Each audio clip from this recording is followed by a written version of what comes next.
하나님의 말씀 레위기 4장 13절부터 보시겠습니다.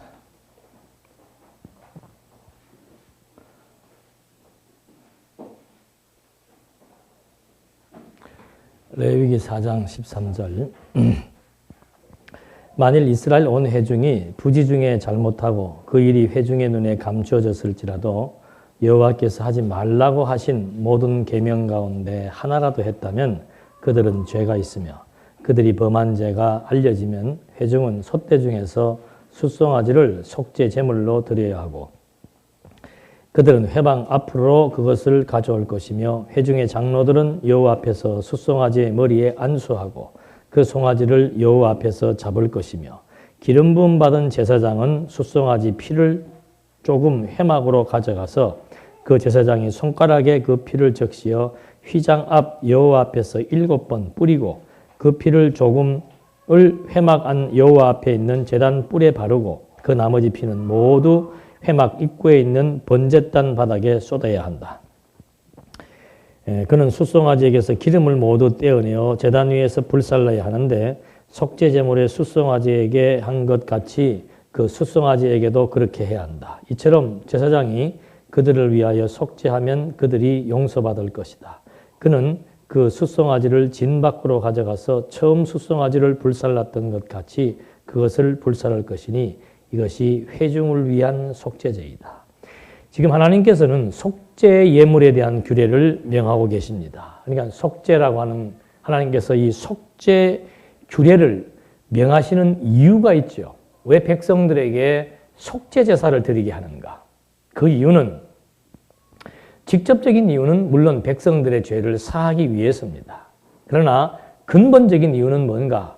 하나님과 자기 백성들 간에 세우신 언약이 있는 거죠. 나는 너희의 하나님이 되고 너희는 나의 친백성이 될 것이다. 자기 백성이니까 하나님의 백성이니까 하나님의 백성으로 말미암아 거룩하게 만드시고 하나님의 백성이니까 죄를 범하더라도 아주 멸하지 아니하시고 끝까지 자기 백성 삼으심으로 말미암아 하나님은 언약을 이루시는 여호와이시다. 그걸 지금 여기서 증거해 주시고 확인시켜 주시기 위해서 속죄 제사를 드리게 하는 겁니다. 그래서 먼저는 제사장이 범죄했을 때 예물 드리는 규례가 있고 회중이 범죄했을 때 예물 드리는 규례가 있습니다. 그 규례들을 이제 각각 자세하게 여기서 설명을 하고 있는 겁니다. 설령 회중이 범죄를 했더라도 사람들의 눈에는 발각되지 않았더라도 하나님은 그걸 아시니까 반드시 자기 범죄가 있었을 때 회중들은 하나님 앞에 그 범죄에 대한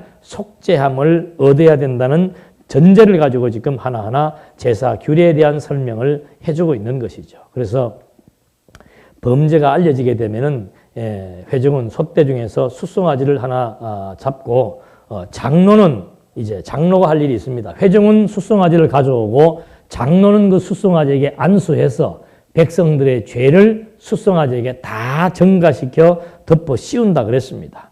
그런 다음에 제사장은 그 피를 가지고 이제 안으로 들어가서 피를 바를 부분에다가 바르고 7번 뿌릴 때는 뿌리고 나머지 피는 이제 제단에다가 다 쏟아붓는 이런 의식들을 이제 하나하나 설명을 해주는 것이죠. 그래서 이 회중의 범죄 시 백성 전체에 대한 범죄 이걸 이제 하나님께서 용서해 주시려고 그러니까 아까도 말씀드린 대로 이 구약이나 신약이나 모든 사건에 대한 근본적인 원리 이해하지 못하면 어떤 실수나 어떤 착각을 범하게 되는가를 지금 제가 말씀을 드리겠습니다. 아까도 말씀드린 대로 지금 속죄죄, 속죄제사 이건 바로 죄에 대한 용서입니다.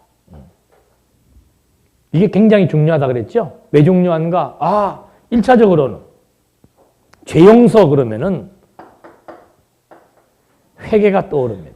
그래서 일반적으로 보통 교회에서 늘 많이 일반적으로 강조하는 부분이 뭔가 하면 회개를 많이 강조해요. 왜?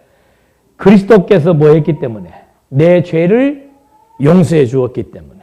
이제 하나님의 백성이 되었는데 하나님이 백성이 되었으면은 좀 제한 짓고 살아야 되는데 여기 지금 회중들이 범죄하는 것처럼 지속적으로 하나님의 백성들에게는 이 죄라고 하는 것이 계속 지금 주어진다 이 말이죠. 그래서 회개를 많이 강조하는 겁니다. 그러니까 교회 오면은 그걸 뭐부터 하는 거예요? 회개부터 해야 되는 거예요. 그러니까 교회 문을 열고 예배실에 들어올 때는 표정이 어때요? 밝은 것이 아니고 어떻게? 이러고 들어오는 거죠. 여기 서 있으면 알죠? 저분이 죄를 많이 지었는지 덜 지었는지. 아니면 죄를 많이 지었는데도 양심이 두꺼운지 안 그러면 예민한지. 당당하게 들어올 사람은 저부터도 없지요. 그러니까 뭐 전부 열고 들어오는 거예요. 조용히 앉아있고. 그럼 여기서는 나의 죄를 정케하사 나 같은 죄인 살리신 촥 치면은 마찬가지고. 성질이 좀 과격한 사람은 막 자기 죄를 막 온 사람이 다 듣도록 막 통곡하면서 기도하는 사람도 있고. 그거 지금 강조해 주는 거예요. 회개를 강조하는 거죠. 회개가 없다, 잘못됐다 그 말을 하는 게 아니에요. 자, 그 다음 순서 넘어가서 보면은 뭘 설명하는가? 이제 회개하다 보면은 낱낱이 인간의 뭘 파헤치게 됩니까? 죄성을 파헤치게 되는 거예요. 그러니까 여러분, 인간은 이런 존재입니다. 해서 주로 인간성에 대한 강의를 많이 하게 되는 거예요. 인간의 죄를 지적하고 인간을 다 오픈시켜서 심리학적 관점에서 본 인간의 심리는 이런 것이고, 사회학적 관점에서 본 인간은 이런 인간들이고, 인간은 이래서 막 전부 죄인이라는 사실을 계속해서 지적을 받게 되는 거죠. 그러니까 자꾸 움츠러드는 거예요.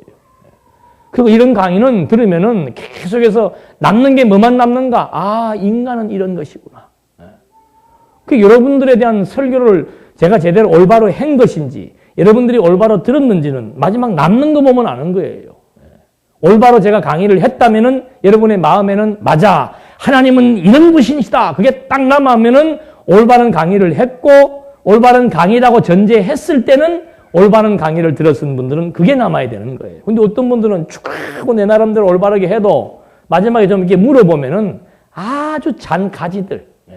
내가 본질을 설명하기 위해서 예화를 들었는데 그 예화에 또 은혜 받으신 분들도 있어요. 그 설교 잘못 들은 거예요. 강의 잘못 들은, 완전히 잘못 들은 거예요, 그거는.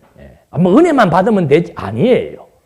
강의는 하나님이 지금 이런 분으로 살아 존재하신다는 것을 지금 여기서 하기 위한 것이 근본이지.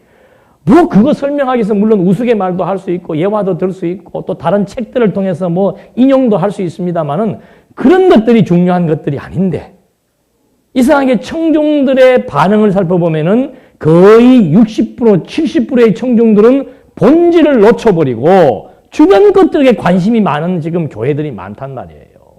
그러니까 어떻게든지 순간적으로 재밌게 해주려니까는, 재밌는, 요즘 뭐 컴퓨터 들어가면 막 이렇게 돼 있다는 자료들이, 들어가면 막 우스갯소리들, 재밌는 소리들, 기독교 자료도 많이 있어요. 소망을 얘기하려면 소망과 관련된 예화들이 이만큼 있습니다. 그거 찾아가지고 소망 얘기할 때 그런 예화 들어서 설명하는 겁니다.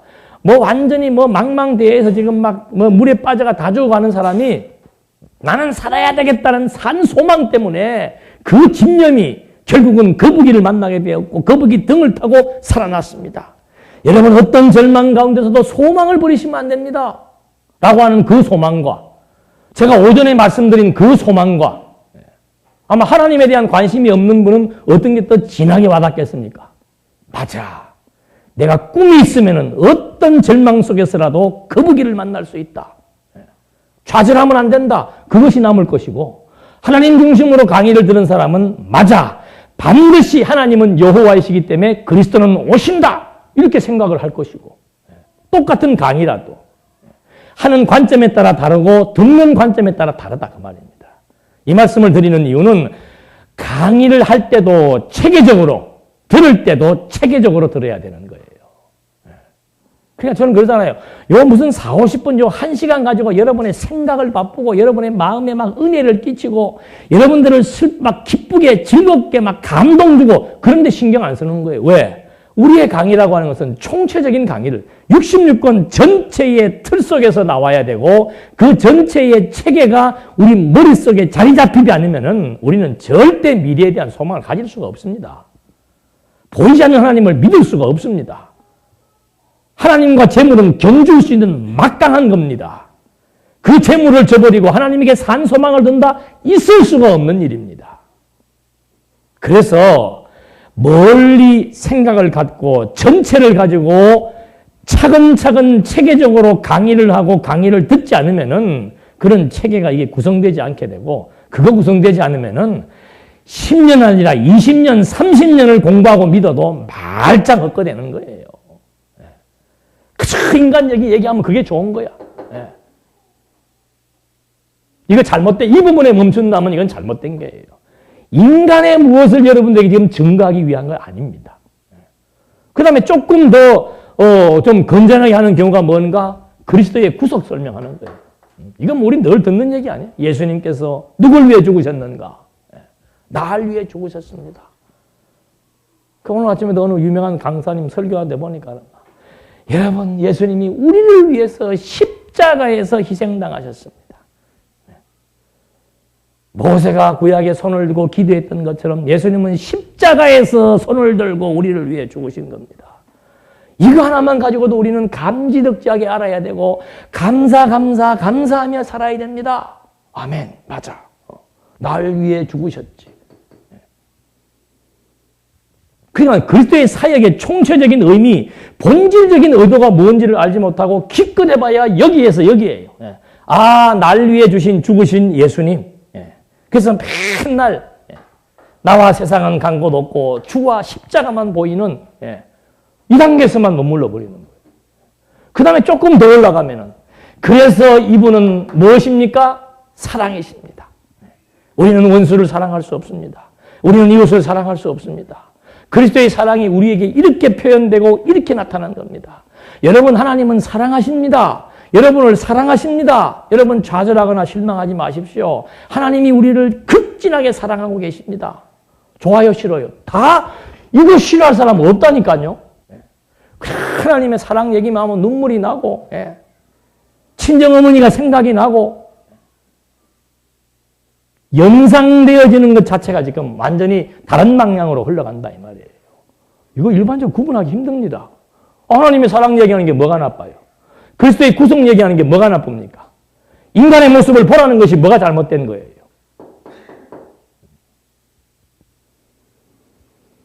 그러나 이런 모든, 아까도 말씀드린 요 제사, 요 사건이 왜 중요한가? 이런 것들이 결국은 마지막 가서는 뭐로 맺어지는 거예요?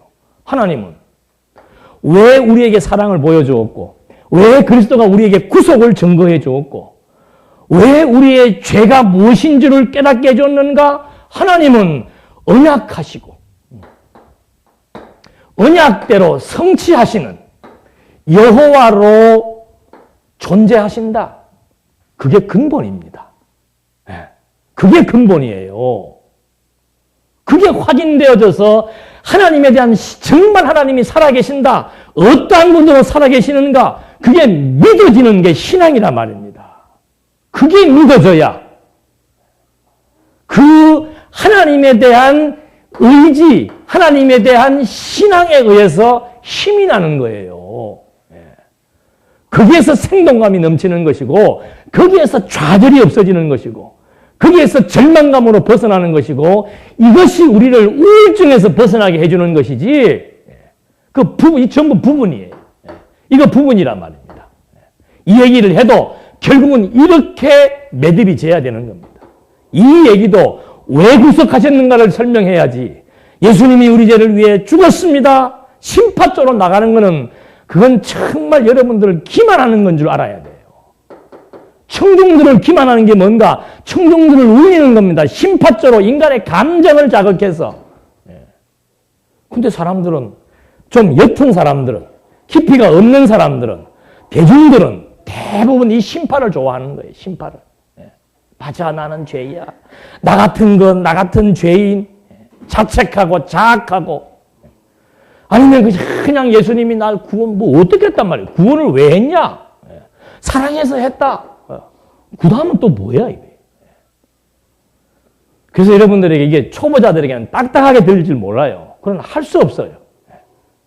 지금은 뭐 전체가 다 모여서 공부를 해야 되기 때문에 초보자에게 초보적인 것부터 가르칠 수 있는, 그럴 수도 없고, 또 공부를 많이 하신 분들에게 막 신학적인 것만 설명할 수도 없는 거고, 그러니까 중간 계층에서 설명을 하되, 제일 중요한 것이 뭔가? 여기서부터 여기까지 주어지는 성경이 가지고 있는 체계와 원리, 그거에 의해서 궁극적인 목적, 그거는 흐트리지 않고 발생되는 모든 사건이나 모든 교훈들을 전부 여기에 딱 연결시켜서 일관되게 증거하는 것. 이것이 성경에 대한 올바른 강의 내용이에요. 어떤 사건을 말하든지. 여러분들 이런 분별력이 있어야 되는 거예요. 뭐 말만 언약 얘기만 하니까 다 똑같은 줄 알더라니까. 아, 예수님은 언약대로 오셨고 언약대로 그거는 뭐 1초도 한 5초만 끝나잖아요. 그 말 한 5초 하고 나머지는 이런 얘기하는 거예요. 계속해서. 예수님의 구속에 대한 일반적인 서적들 찾아보고 일반적으로 말했던 내용들, 뭐 16세기에 누가 예수님의 구속을 어떻게 설명을 했고 19세기에 어떻게 설명을 했고 그거 참 못 듣던 얘기네? 그런 게 있었는가? 아, 우리 목사 실력 좋다. 저는 여기에 여러분들에게 실력 좋다는 거 평가받기 위해서 있는 것도 아니고 제 무슨 존재를 여기에다 뭐 드러내기 위한 것도 아니고 그냥 그동안 배웠던 우리의 언약 성취사적 신학의 원리가 정말 성경적이고 성경대로이기 때문에 그냥 그거 증거하는 것 뿐이에요. 이건 반복돼도 할 수 없는 거고 반복될 수밖에 없는 거고 새로운 거 찾을 것 없습니다. 새로운 거 찾다가 잘못 가는 거예요. 대부분 다. 새로운 거 찾다가. 그래서 지금 여기 나와 있는 이런 제사에 대한 내용 하나도 정말 예수께서, 하나님께서 왜 이거 속죄 제사를 드리겠는가? 1차적으로는 죄 용서해 주기 위해서다. 이게 그리스도의 구속에 대한 하나의 모형이다. 맞지요? 왜 자기 백성들 이렇게 죄 용서해 주는가? 하나님은 사랑이 많기 때문이다. 그게 근본이 아니라 이 말입니다. 하나님은 사랑이시지요. 왜 사랑하시는가? 당신 증거하기 위해 사랑하는 겁니다. 당신 증거하기 위해서. 내 백성, 친백성이라고 약속을 했는데 그 백성 실수했다고 그 백성 범죄했다고 죽이면 안 되잖아요. 여호와가 아니잖아요. 그래서 자기 백성 사랑했고 자기 백성 구속했고 자기 백성 재용서한 것이지 하나님의 본질이 사랑이기 때문에 사랑을 소개해 주기 위해서 그리스도의 구속을 우리에게 소개해 주기 위해서 우리의 인간성을 설명하기 위해서 이런 사건들이 주어지는 것이 아니라고 하는 사실. 이건 흔들리면 안 됩니다. 이거 흔들리면 끝나는 거예요. 그래서 지금 레위기서에 나오는 이런 내용들도 이제 하나하나 뭐 다양한 방법으로 소개가 됩니다만은 궁극적 목표는 하나밖에 없다는 것. 이래서 하나님이 여호와이심을 설명해 주기 위해서 이제 죄의 권세 아래 두셨다가 범죄하게 해서 용서해 주심으로 하나님은 언약대로 자기 백성을 끝까지 사랑하심으로 여호와이심을 우리에게 증거하기 위한 것이라고 하는 이 사실을 이제 하나하나 확인해 보는 겁니다. 그 다음에 22절에서 26절까지는 족장의 범죄 시에 속죄 예물을 드리는 규례입니다. 제일 처음에는 제사를 드려야 되는 제사장, 그 다음에는 온 회중, 그 다음에는 회중 가운데서 각 지족사회니까 족장들이 있죠. 그들 중간 지도자들입니다. 그 사람들이 이제 범죄했을 때 왕이나 뭐 통치자나 방백들, 요즘으로 말하면 뭐 장관들, 총리 이런 사람들이 범죄했을 때 한 얘기가 22절로 26절까지 나오는데 중요한 것은 뭔가 일률적으로 중요한 것은 뭔가 하면 재물의 종류는 다를 수가 있습니다만은 전부 다 그 재물에게 뭐 하는 거예요? 안수한다는 거. 두 번째는 피를 뿌린다는 거. 이게 이 지금 속죄 제사의 아주 그냥 핵심 기능입니다. 죄 전가시켜서. 안수는 죄에 대한 전가입니다. 그 다음에 피는 죄에 대한 대가예요. 대가. 죄에 대한 대가. 그래서 피를 다 뿌리게 해서 그렇게 해서 이제 속죄를 해주는 것은 일관되게 전개되고 있는 겁니다. 이런 내용들은 이제는 원리만 알면은 이제 하나하나 읽어보면 쉽게 이해할 수가 있게 되죠. 그 다음에 평민의 범죄 시에 속죄 예물을 드리는 규례가 27절로 35절에 나오는데 평민들은 암컷을 드리게 합니다. 암컷을 드리게 해서 이제 평민과 제사장과 방백들을 제물로 쉽게 구분을 하는 겁니다. 다른 사람들은 숫송아지, 평민들은 암컷을 드리게 해서 속죄 줌으로 말미암아 평민들의 죄를 대속시켜서 하나님과의 관계를 회복시킴으로 말미암아 무엇을 알게 해주는가? 그리스도의 십자가 사건도 똑같아요. 여기 지금 이 속죄는 그리스도의 십자가에 대한 모형과 그림자라 그랬습니다. 왜 예수님께서 십자가를 지셨는가? 왜 예수님이 오셔서 죄의 증가, 죄의 증가가 뭐예요? 잉태, 출생, 성장, 그의 생애, 이게 전부 죄를 증가받는 겁니다. 그러니까 구약에서 속죄 제사를 드릴 때 양에게 죄를 증가시키는 것은 그리스도가 죄 중에서 잉태되어 출생하고 성장하고 그의 모든 생애, 이것이 바로 죄 없으신 하나님의 아들에게 죄를 증가하는 것에 대한 모형이며 예표로서의 약속과 그림자란 얘기죠.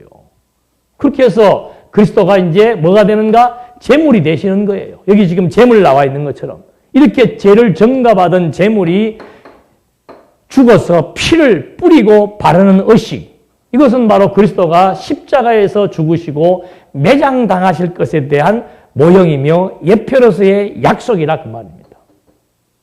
이것이 왜 필요한 것인가? 직접적으로는 자기 백성들의 죄를 뭐 하는 거예요? 속죄해서 구속하기 위한 거지요. 왜? 하나님께서 그리스도로 말미암아 이런 일을 하시겠다고 언약하셨기 때문에 그리스도로 말미암아 속죄 제사가 드려짐으로써 하나님은 언약대로 이루시는 여호와의 힘이 우리에게 증거되는 것이다. 이것이 근본입니다. 그러니까 신약의 내용은 예수가 그리스도의 힘을 증거하는 것이 1차적인 목적이고 근본적인 목적은 예수가 그리스도이심으로 말미암아 하나님은 여호와로 존재하신다는 것. 이것이 신구약 성경의 전체적인 사건의 흐름의 궁극적 단일 의미라고 하는 것이죠. 여기에서 빗나가면 이불문하고 잘못된 거예요. 그래서 지금 구약의 이런 제사도로 말미암아 전부 그리스도를 바라보게 했고 그리스도를 바라봄으로써 하나님의 실존을 우리에게 입증시켜 주기 위해서 이제 제사, 속죄 제사가 드려진 것입니다. 그 다음에 5장으로부터는 속건제 예물의 규례가 나옵니다. 속건제. 속건제 한번 보십시다. 5장 1절에 보니까 어떤 사람이 지은 죄에 대하여 증인이 되라는 간청을 받고 그가 증인이 되었음에도 그가 보고 아는 것을 말하지 않았다면 그는 그의 죄를 짊어져야 한다. 이게 이제 증인으로 재판정에 증인 신청이 된 사람이 그 죄에 대해 증인 노릇을 안 하는 거예요. 그러면 이제 이것은 그 죄에 대한 심판을 받아야 된다. 그러니까 십계명에서도 뭐 하지 말라 그래요? 거짓 증거하지 마라 그러잖아요. 거짓 증인 노릇 하지 말라는 얘기가 나오는데 그에 대한 죄를, 그런 죄를 저질렀을 때 용서해 주기 위한 겁니다. 2절에 또 어떤 사람이 부정한 것, 곧 부정한 들짐승의 사체나 부정한 가축의 사체나 기어다니는 부정한 것의 사체를 만지면 그가 그것을 몰랐다 해도 그는 부정하고 죄가 있다. 또한 그가 사람의 부정한 것에 닿았을 때 그 부정이 어떤 부정이든 그가 그것을 몰랐다 해도 그가 깨닫게 되면 죄가 된다.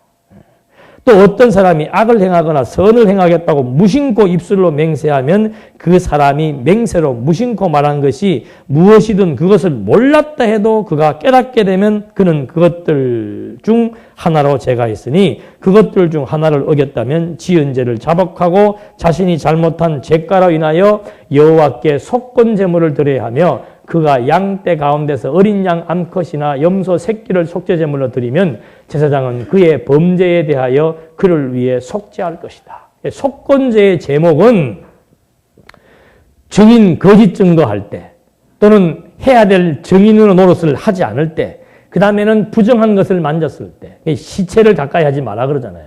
죽은 사체를 만졌을 때 그건 부정한 것이기 때문에 그것도 범죄 행위가 구약에서는 됐다는 거죠. 그러니까 요즘으로 말하면 만약 이것을 오늘날 적용한다면은 그 장의사 하는 사람들은 구원 받아요, 못 받아요? 구원 못 받아요. 이게 전부 다 죽은 사체를 만져서 감염되면 병이 들고 병이 들면 언약 백성들의 생육 번성이 불가능해지잖아요. 그래서 그런 자들을 따로 구별시켜서 질병으로부터도 보호하고 그것이 죄인 것을 깨닫게 해서 용서해 주심으로 말미암아 하나님은 언약대로 이루시는 여호와의 힘을 증거하기 위한 이런 맥락 속에서 속건제를 드리게 하는 겁니다. 그 다음에 또 한 가지 속건제 드리는 것은 뭔가 하면은 그 선을 했다가 지키지 않았을 때 구약 시대 때는 서원했으면 반드시 지켜야 되는데 그걸 지키지 않았을 때 이제 이런 그 속건 제사를 드리도록 하는 겁니다. 그래서 부정한 허물이 있을 시 속건 제사를 드리는데 바로 이것도 역시 마찬가지로 이런 죄의 항목은 다르지만은 근본은 죄를 용서하기 위한 것으로서 확인해 볼 수 있습니다. 그 다음에 7절에 보니까 만일 그의 힘이 어린 양을 바치는데 미치지 못하면 그가 범한 죄가로 인하여 산비둘기 둘이나 집비둘기 새끼둘을 여호와께 가져와서 하나는 속죄제물로 하나는 번제물로 삼을 것이니. 그러니까 생활이 어려워서 소나 양은 비싸잖아요. 지금도 염소 한 마리 50만 원씩 하잖아요.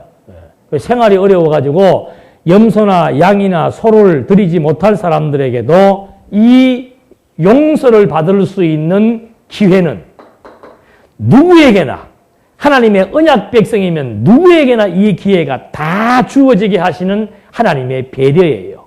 왜 그런 배려하시는가? 하나님은 사랑이기 때문에 맞아요. 궁극적으로는 하나님 자기 백성 삼아서 거룩하게 하시겠다고 약속했기 때문에 그 약속을 이루셔서 한 사람도 가난한 사람이나 부자나 한 사람도 열애됨이 없이 자기 백성들 모두의 죄를 용서해 주심으로써 하나님은 언약대로 이루시는 여호와이심을 지금 증거하기 위해서 이런 세심한 배려의 내용들이 하나하나 소개되는 겁니다. 비둘기도 드릴 만한 여건이 안 되는 가난한 사람이 있다. 그런 사람들은 밀가루라도 드려라 그 말이에요. 그러니까 자기 백성들은 철저하게 죄 용서를 하시겠다는 하나님의 의지 표현입니다. 왜? 하나님은 자기 백성들과 세운 언약을 이루시는 여호와이시기 때문에. 그래서 하나님께서 이렇게 세밀한 부분까지 하나님의 속건 제사가 온전히 이루어지도록 섭리하시는 섭리의 의도를 우리는 확인해 볼 수 있는 거죠. 그래서 하나님께서는 창세 전부터 세워놓았던 선택된 하나님의 자기 백성들. 그래서 고린도 전서에는 그런 말을 합니다. 형제들아 너희의 부르심을 보라. 육체를 따라 지혜 있는 자가 많지 아니하며 능한 자가 많지 아니하며 문벌 좋은 자가 많지 아니하도다. 그러나 하나님께서 세상에 미련한 것들을 택하사 지혜 있는 자들을 부끄럽게 하시려고 세상에 약한 것들을 택하사 강한 것들을 부끄럽게 하시려고. 그 말은 하나님의 선택한 백성들 가운데서 구약시대에는 보니까는 너무너무 가난해서 재물은 밀가루밖에 드리지 못할도 하나님의 언약 백성은 반드시 죄를 용서해서 거룩한 백성 삼아서 섭리해 나간 여호와 알게 하기 위한 것. 이것처럼 창세전 그리스도 안에서 선택받은 하나님의 친백성들은 세상적으로 봤을 때 무식하고 가난하고 못나고 고악한 성격을 가지고 있다고 할지라도 이 하나님의 선택의 언약은 그리스도를 통해서 반드시 성취됨으로써 하나님이 여호와이심을 우리에게 입증시켜 주시고자 하는 이런 복음적 의미가 함께 연결된다는 사실을 우리가 간과할 수는 없다 이 말입니다. 그래서 이 모든 것들이 전부 이거 놓치면 진짜 끝나요. 이거 놓치면 언약과 성취라고 하는 거예요. 요새는 별 희한한 공부들을 많이 해가지고 우리가 언약과 성취하니까 실제 그렇습니다. 이 언약과 성취라고 하는 말은 16세기, 17세기 가도 계속해서 그런 용어는 명제적으로 씁니다. 칼빈도 하나님은 약속이고 하나님은 성취이다. 구약은 약속이고 신약은 성취이다. 칼빈도 말하고 있습니다. 많은 신학자들이 언약과 성취에 대해서 이 개념이 다르지만은 용어는 많이들 쓰고 있는 거예요. 그러니까 또 어떤 사람들은 그래. 이 우리가 말하는 언약 성취는 이거 무슨 박 목사님이 혼자 이거 한 것도 아니고 우리만의 것이 아니고 이미 16세기 이후부터라도 계속해서 나왔던 거니까 별건 아니다. 공부를 하려면 제대로 해야 돼, 제대로. 명칭을 같이 쓴다라고 해서 여러분 우리 여호와란 명칭 씁니까 안 씁니까? 쓰잖아요. 누가 또 써요? 증인들이 쓰잖아, 증인들. 그 이름이 여호와의 증인이란 말이 얼마나 멋있는 말이에요. 그러면 이단자 여호와의 증인들이 여호와의 증인이란 말을 쓴다라고 해서 오늘 지금 아침부터 목노와 하나님은 여호와라고 하는 이 말이 같은 거냐 이 말이에요. 여호와란 말은 우리만 쓰는 거, 우리만 쓰는 건 아니죠. 그렇죠. 여호는 우리만 쓰는 것이 아니고 이미 모세 때도 여호와란 말은 썼고 신약 때도 썼지요. 그러나 그 여호와란 말이 가지고 있는 개념과 의미는 이단자 여호와의 증인이 하는 말과는 근본적으로 다른 거 아니에요. 자꾸 이렇게 혈압이 올라갈까? 이게 분명히 알아야 되는 겁니다. 언약 하니까 무슨 아더핑크도 언약 얘기했고 많아요. 카이저도 언약 얘기했고. 그러나 이것이 3대 언약이라고 하는 그 성경을 풀어나가는 원리에 의해서 신구약 성경을 관통시키는 그런 언약 성취는 뭐라고 얘기해야 될까요? 없잖아요. 저도 지금 신학 공부 82년도부터 시작해서 정말입니다. 머리가 빠지도록 했어요. 그 유명한 서적들 안 본 거 없습니다. 없더라고요. 신구약 성경을 관통시키는 언약과 성취라고 하는 원리체계는 없어요. 누가 있으면 추천 좀 해주십시오. 인터넷 가서 찾든지 어디에 찾든지 간에. 그 다음에 이제 5장 14절로부터 16절까지는 성물을 범하고 속건제 드리는 예물 드리는 이게 나옵니다. 이것은 성소에서 범죄했던 얘기입니다. 성물 범죄 5장 14절에 보니까 여호와께서 모세에게 말씀하셨다. 어떤 사람이 실수로 잘못하여 여호와의 성물들에 대하여 죄를 저질렀으면 속건 제물을 드려야 하는데 내가 정한 성소의 세겔에 해당하는 은감만큼의 흠없는 수양을 양떼 가운데서 가져와 여호와께 속건 제물로 드려야 한다. 또 그는 성물에 대해 죄 지은 것을 보상해야 하는데 그것의 5분의 1을 더하여 제사장에게 주어야 하고 제사장이 그를 위해 속건제의 수양으로 속죄하면 그가 용서받게 된다. 이게 이제 자세한 하나하나의 규례예요. 그러니까 이방 사람들과 유대인들 간에는 그 제물을 드리는 규례가 완전히 다릅니다. 제물의 종류, 드리는 방법, 시행되는 원칙 다 다릅니다. 왜 다른가? 그게 구별하는 겁니다. 하나님의 백성과 이방 백성들을 구별하는 겁니다. 그렇게 해서 구별시켜 놓고 제사 규례로 말미암아 구별시켜 놓고 구별된 제사 규례를 통해서 하나님의 백성들로 하여금 무엇을 생각나게? 하나님은 여호와이시구나. 하나님은 우리의 아버지가 되시구나. 그 사실을 기억나게 하기 위해서 이렇게 유대인들에게만 주어지는 아주 다른 규례의 내용들을 여기서 제시해주고 있는 거죠. 17절로 19절까지의 말씀은 금령을 범하고 수양으로 속건제 드리는 거. 하나님께서 하지 말라는 그런 조항들이 있습니다. 그런 거 범했을 때 드리는 속건제. 그 다음에 6장 1절로 7절 말씀에서는 남에게 죄짓고 수양으로 속건제 드리는 그런 내용들, 타인의 물건에 대해서 부정한 취득을 한 것이죠. 한번 보십시다. 6장 1절에 여호와께서 모세에게 말씀하셨다. 어떤 사람이 여호와께 신실하지 못하여 범죄하되 곧 물건을 맡기거나 저당을 잡는 일에 그 이웃을 속이든지 강탈하거나 그 이웃을 착취하든지 혹은 잃었던 것을 찾거나 그것에 대하여 속이고 거짓으로 맹세하든지 사람이 이 모든 일 중 하나라도 행하여 죄를 지으면 그는 범죄함으로 죄가 있으니 그가 약탈한 것이나 강탈한 것 혹은 그에게 맡긴 저당물이나 그가 잃었다가 찾은 것 등등등 해서 모든 죄가에 대해서 반드시 그 죄를 속할 수 있는 제물을 드려서 제사를 드려야 된다고 말해주고 있는 거예요.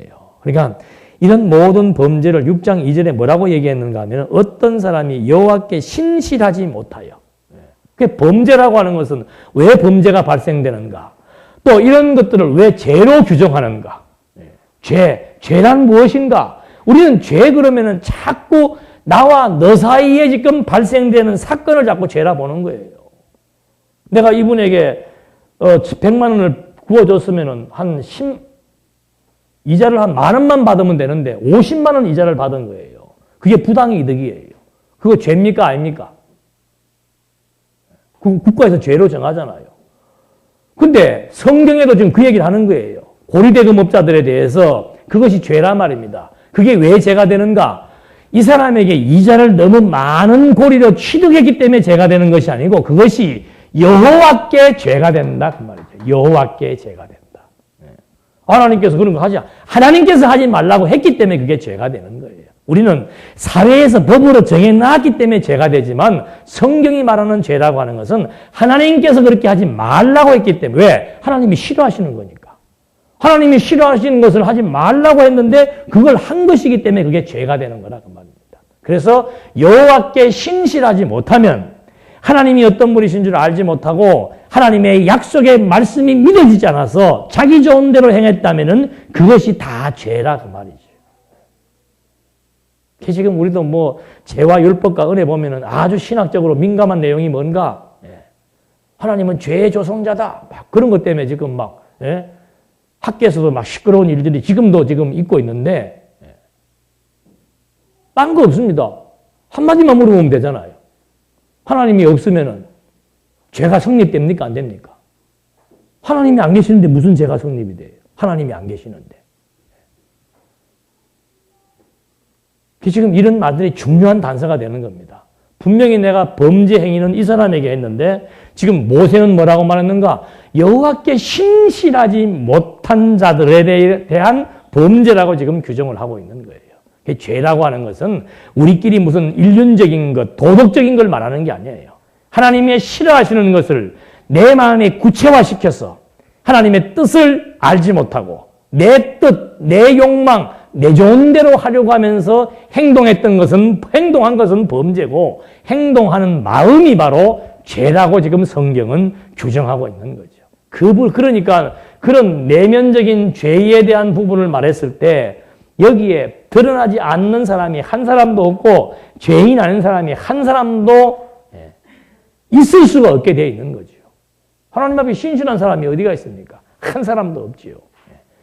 그래서 그리스도가 이 모든 죄를 구약에는 범죄를 자행할 때마다 짐승을 잡아서 피 흘려 죄 용서를 받게 했다면은 지금은 그런 방식으로 하는 것이 아니고 그리스도가 아예 그냥 이런 모든 죄를 전가받아 죽으시고 매장당하신 다음에 제사장의 직무가 바로 뭡니까? 하나님 앞에 나가는 거 아니에요. 백성들의 모든 죄를 다 걸머지고 하나님 앞에 나가는 것이 뭔가? 부활, 승천, 보좌 우편에 앉아 계시는 거예요. 이 역사를 그리스도가 지금 직접 다 이건 모형이라면은 이건 실물이에요. 실체란 말입니다. 실체적으로 이 사역을 다 감당해서 모형적인 제사는 늘 드려야 되고 날마다 드려야 되고 죄를 지을 때마다 드려야 되지만은 실체적인 제사라고 하는 것은 한 번에 그리스도 한 번 단회적인 사역에 의해서 속죄의 효능은 뭐예요? 영원한 속죄가 주어지는 거라고 합니다. 방법은 단회적이에요. 효능은 영원한 겁니다. 이것이 실체적인 그리스도의 제사의 효능이라고 하는 사실을 우리가 확인할 수 있는 거죠. 그래서 이 역사 때문에 우리는 그리스도 안에 있는 자들에게는 뭐가 없다? 정죄, 죄의 정함이 없다 말입니다. 왜? 그리스도가 다 용서해버렸기 때문에. 그리고는 그리스도가 이 우리를 뭐라고 선언했는가? 의롭다고 선언해 준 거예요. 그래서 하나님의 백성들이 다 의인이란 칭호를 얻어서 어느 누구도 나를 정죄할 수 없도록 그리스도의 이 사역이 우리를 하나님의 친백성으로 창세전 선택했던 자기 백성들을 이런 구체화된 실체적인 사역을 통해서 당신의 친백성을 삼아준 거예요. 아, 하나님 고맙습니다. 그것은 직접적인 근본적인 것은 왜 이렇게 하셨는가? 창세전부터 세워놓았던 하나님의 뜻, 언약이지요. 그 언약을 그리스도로 말미암아 영원히 성취하심으로써 하나님은 영원히 존재하시는 여호와이심을 우리에게 증거하기 위한 것이다. 그러니까 하여튼 하나님 쪽으로 이게 연결 안 되면 안 돼요. 모든 우리 삶의 원리도 여호와의 신실성을 잊어버리면 안 되는 것처럼 우리의 생각과 우리의 마음과 우리의 행동거지 모든 것들이 전부 하나님을 축으로 해서 여기로부터 살며 기동하며 존재하는 겁니다. 하나님에 대한 지식이에요. 하나님에 대한 지식. 이 신지식 없이는 아무것도 성립될 수가 없습니다. 그리고 하나님 어떤 것이 아는 것이 얼마나 중요한 거예요. 하나님의 능력 아는 만큼 든든하죠. 하나님의 능력을 아는 만큼 든든한 거예요. 내가 지금 사업에 어려움을 겪고 있다. 내 친형이 지금 재벌이다. 그 사람 걱정 안 해요. 왜? 형이 적당한 시기가 되면 도와줄 것이 분명하니까. 마찬가지예요. 하나님의 능력을 알면은 사람들 눈치 볼 것 없고 절대 사람 의지하지 않습니다. 하나님의 능력을 알면은 왜? 하나님이 모든 걸 다 주관하시니까. 환경도 사람들의 마음도 사건도 행동도 하나님이 다 주관하시니까 하나님의 능력이 어느 정도인지만 알게 되면은 그리고 그 하나님과 나하고 무슨 관계인지를 알게 되면은 걱정하라고 안 하죠.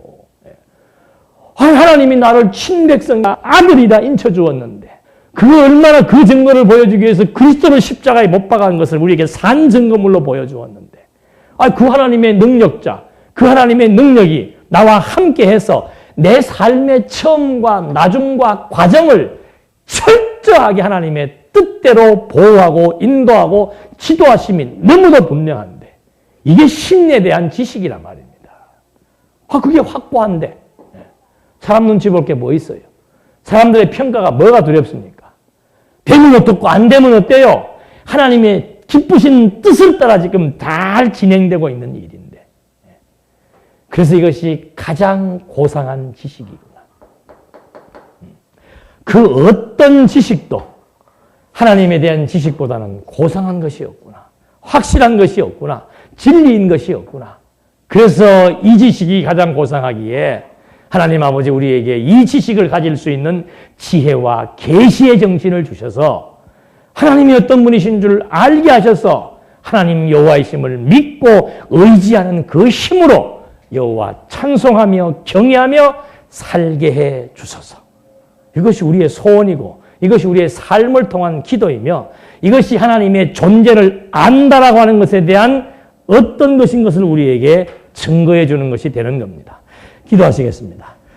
하나님 아버지 신구약 성경을 통해서 입증된 하나님의 존재, 살아계심에 대한 확신을 갖고 정말 여호와 의지하며 살아갈 수 있는 우리의 아름다운 삶 인도하시니 감사합니다. 보이는 것 때문에 실망, 낙심하지 말게 하시고 보이지 않는 하나님에 대한 확증이 우리의 삶을 더욱더 진취적이고 생동감 있도록 인도해 주시옵소서. 예수님의 이름으로 기도드립니다. 아멘.